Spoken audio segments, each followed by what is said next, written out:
last class we have studied about the effect of temperature and concentration on ionic conductance. Today we are going to study the next topic, that is Kohlrausch law.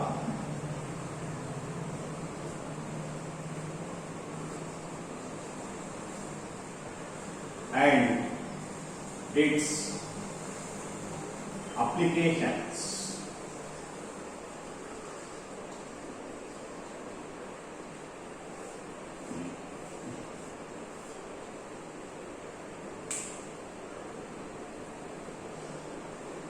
Kohlrausch law and its applications.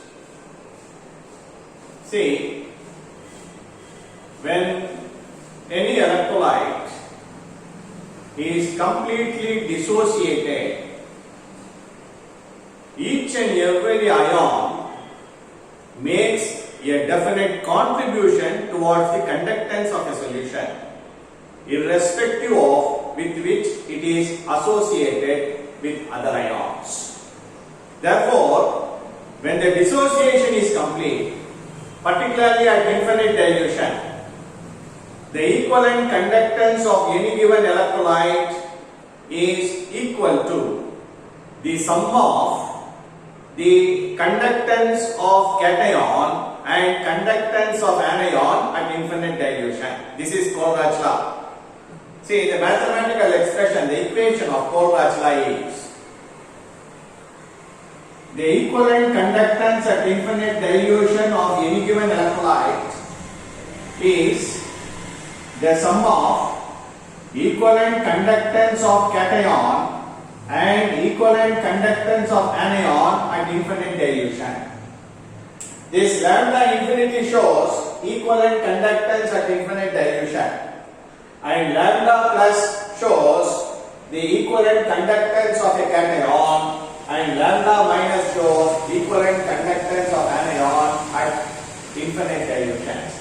This is actually the ionic contributions towards the conductance. When the dissociation is complete, each and every ion, maybe cation or anion, contributes towards the conductance of an electrolyte, irrespective of with which it is associated. So, at infinite dilution, the equivalent conductance at infinite dilution of any given electrolyte is equal to the sum of the ionic conductance of cation and anion at infinite dilution. This is given by Kohlrausch law. Kohlrausch law has very wide applications. Okay?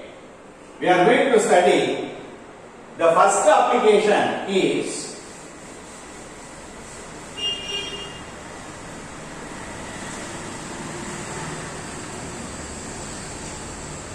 determination of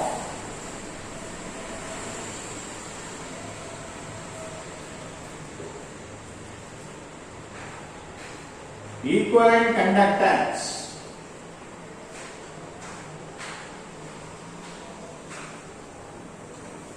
of weak electrolyte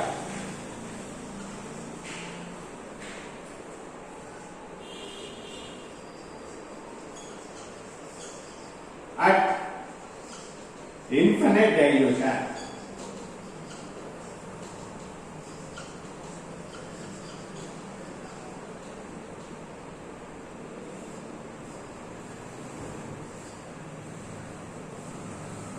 This is a very important application of Kohlrausch law.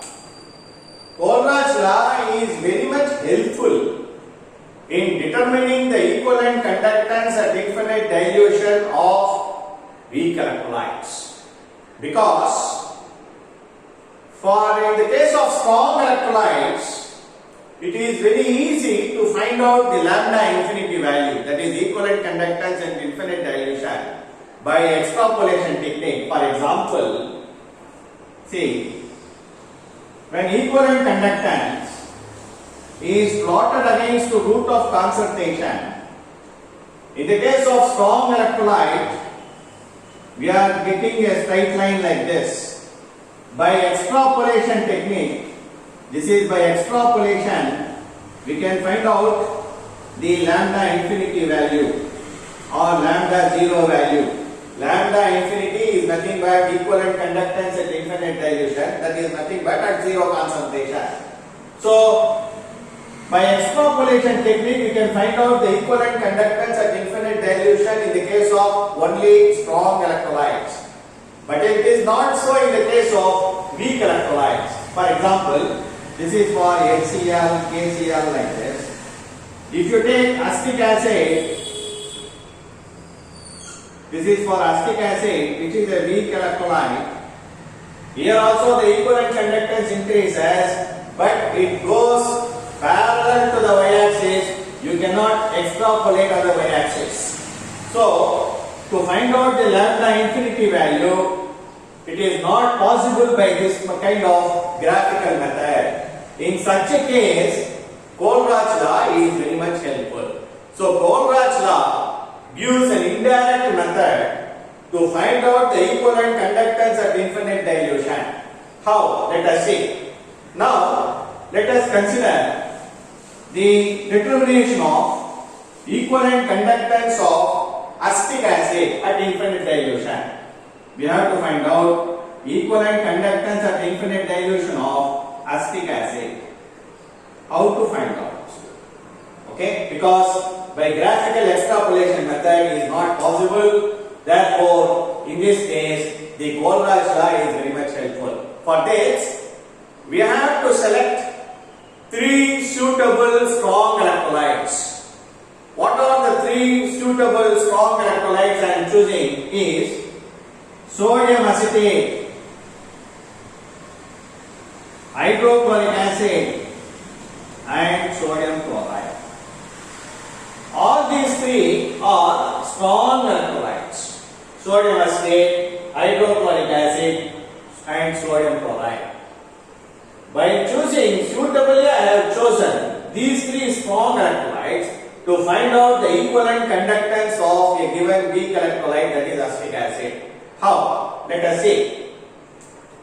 The equivalent conductance of acetic acid will be equal to equivalent conductance at infinite dilution of sodium acetate plus equivalent conductance of at infinite dilution of HCl minus equivalent conductance at infinite dilution of sodium chloride. These three strong electrolytes whose lambda infinity values are already known. Okay? See, according to Kohlrausch law, I can write this equivalent conductance of acetic acid as conductance of acetate anion plus acetate conductance of H plus ions will be equal to. Similarly, for sodium acetate, conductance of CH3COO minus plus conductance of Na plus. Then equivalent conductance of HCl, I can write it as conductance of H plus plus conductance of Cl minus. Then I have given minus in here. Then the equivalent conductance of sodium chloride can be written as lambda of Na plus minus into plus minus equivalent conductance of Cl minus.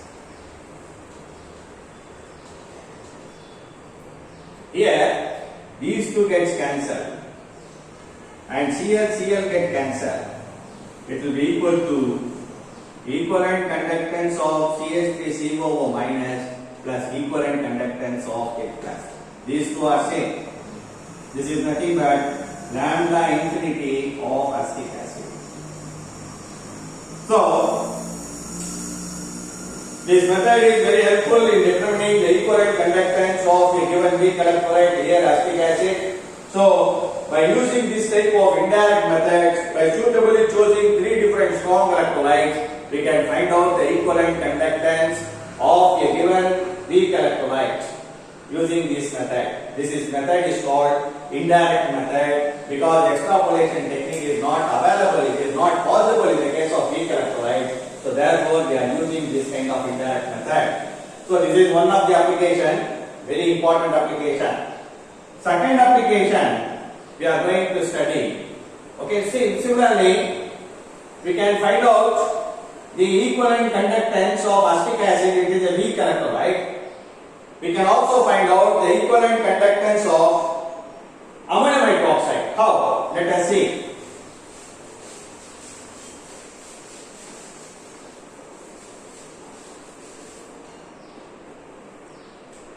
How to find out equivalent conductance of ammonium hydroxide?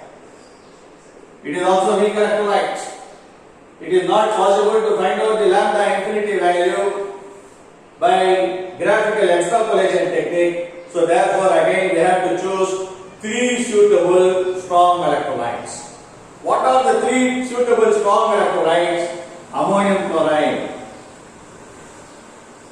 sodium hydroxide and sodium chloride.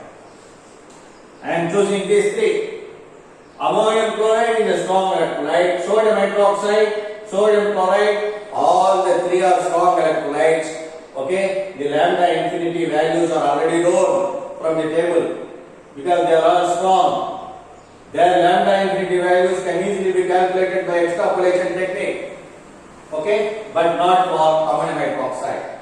How to find out this? Very simple, as usual, that is the equivalent conductance of ammonium hydroxide will be equal to equivalent conductance of ammonium chloride plus equivalent conductance of sodium hydroxide minus equivalent conductance of sodium chloride.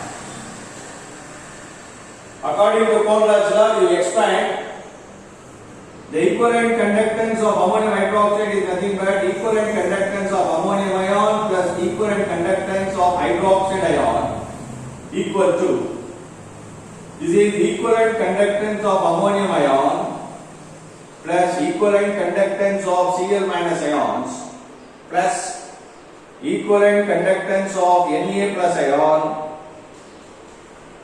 and equivalent conductance of OH minus ions minus equivalent conductance of Na plus minus into plus minus equivalent conductance of Cl minus.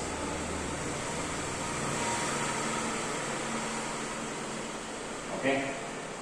Now this Na plus and minus Na get cancelled. Cl minus and Cl minus plus Cl minus get cancelled. The remaining is equivalent conductance of NH4 plus equivalent conductance of OH minus. Okay. See, these two are same. This is nothing but equivalent conductance and equivalent dilution of ammonium hydroxide. So this is also the weak electrolyte, ammonium hydroxide. So by using the Conrad's law and using the three suitable strong electrolytes, we can find out the equivalent conductance of ammonium hydroxide. We can also find out another example. We can also find out the equivalent conductance of silver chloride electrolyte. Equivalent conductance of silver chloride electrolyte. For this also we have to choose three suitable strong electrolytes like ammonium chloride. Okay, ammonium chloride, silver nitrate and ammonium nitrate. Okay, ammonium nitrate. As usual, we have to use Conrad's law. Lambda infinity of ammonium chloride plus lambda infinity of silver nitrate plus and minus lambda infinity of ammonium nitrate. Okay, using Conrad's law we can expand this. Is equal to conductance of Ag plus conductance of Cl minus will be equal to conductance of NH4 plus conductance of Cl minus plus conductance of Ag plus conductance of NO3 minus conductance of NH4 plus again plus minus into plus minus conductance of NO3 minus conductance of NH4 plus, these two gets cancelled and NO3 get cancelled. The remaining is conductance of Ag plus conductance of Cl minus, which is equal to equivalent conductance of AgCl at infinite dilution. So we have studied 3 examples how to find out the equivalent conductance at infinite dilution for weak electrolyte by using this Kohlrausch law, and this method is called indirect method. So this Kohlrausch law is very much helpful in determining the equivalent conductance of a weak electrolyte at infinite dilution. The second very important application we are going to study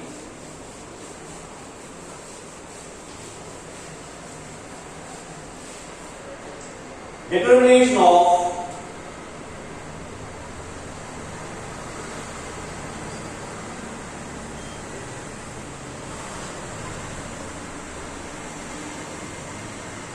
conductance of an ion or an electrolyte. Determination of conductance of an ion. How it is useful in determining the conductance of an ion. See, the transport number is very much closely related with the conductance of an ion. The transport number is directly related with the mobility or the speed of the ion, and the conductance of any given ion mainly depends on its mobility. How they are related. So transport number measurement is very much useful in determining the conductance of an ion, okay, by using this Kohlrausch law. We know that we have already studied the transport number of cation is nothing but current carried by cation divided by current carried by cation plus current carried by anion, or this is called total current, or this is called current carried by cation, that is nothing but U is nothing but mobility of an ion. U is the velocity of a cation. This is total current. And we have also studied the conductance of any given ion is directly proportional to mobility, whether it is cation or anion. See, the conductance of any given ion mainly depends on the mobility or the velocity or the speed with which it moves. Okay? If it is the conductance of cation, it depends upon the velocity of cation. Similarly for anion. Okay? Therefore, I can write this equation as transport number of cation. Instead of U plus, I can write it as lambda plus equivalent conductance of cation divided by equivalent conductance of cation plus equivalent conductance of anion. Okay. Just now we have studied the Kohlrausch law. What is Kohlrausch law? Here I am using T plus is equal to conductance of cation divided by this lambda plus lambda minus the sum of the equivalent conductance of cation and the equivalent conductance of anion is nothing but equivalent conductance at infinite dilution or at zero concentration. Okay, this is by Kohlrausch law, because since lambda infinity is equal to lambda plus lambda minus according to Kohlrausch law. So, if you know the value of equivalent conductance at infinite dilution of any given electrolyte, and the transport number of cation, you can easily find out the transport number, that is the conductance of cation. See, how can we calculate? See, by using this expression, the conductance of cation will be equal to transport number into equivalent conductance at infinite dilution. Okay? If you know the value of equivalent conductance at infinite dilution using Kohlraasch law, and if you know the transport number of any given ion, you can easily find out the ionic conductance of cation. Similarly, in the case of an ion. So, this is very much useful by using the Kohlraasch law. So, Kohlraasch law is very much helpful in determining the ionic conductances provided the value of lambda infinity and transport number is known. How to find out the transport number? We have already studied in the previous classes by moving boundary method or by Mittau's method. We know the value of t plus and t minus, and the lambda infinity values are very much known by using the Kohlraasch law, just though we have studied. Then we can easily find out the ionic conductance. Because why the ionic conductance is very important? Because ionic conductance, okay, is mainly depends upon the mobility of the ions. Okay, greater the mobility of the ion, greater will be the conductance. Lesser the mobility of the ion, lesser will be the conductance of a solution. So therefore, today we have studied Kohlraasch law, very important 2-mark definition. According to Kohlraasch law, at infinite dilution, when dissociation is complete, each ion makes a definite contribution towards equivalent conductance. The equivalent conductance of any given electrolyte at infinite dilution is the sum of ionic conductance of cation and anion at infinite dilution. This is Kohlraasch law. First application we have studied. By using the Kohlraasch law and by using the indirect method, we can determine the equivalent conductance of any given weak electrolyte at infinite dilution by choosing a 3 suitable strong electrolytes. Okay, by using that, today we have studied how to find out the equivalent conductance of a weak electrolyte like acetic acid, ammonium hydroxide, silver chloride, etc. we have seen. And the second most important application is by knowing the transport number value and the equivalent conductance at infinite dilution, lambda infinity value, we can find out the conductance of ions. Okay? This is so much about today's topic. The next topic we will study in the next class.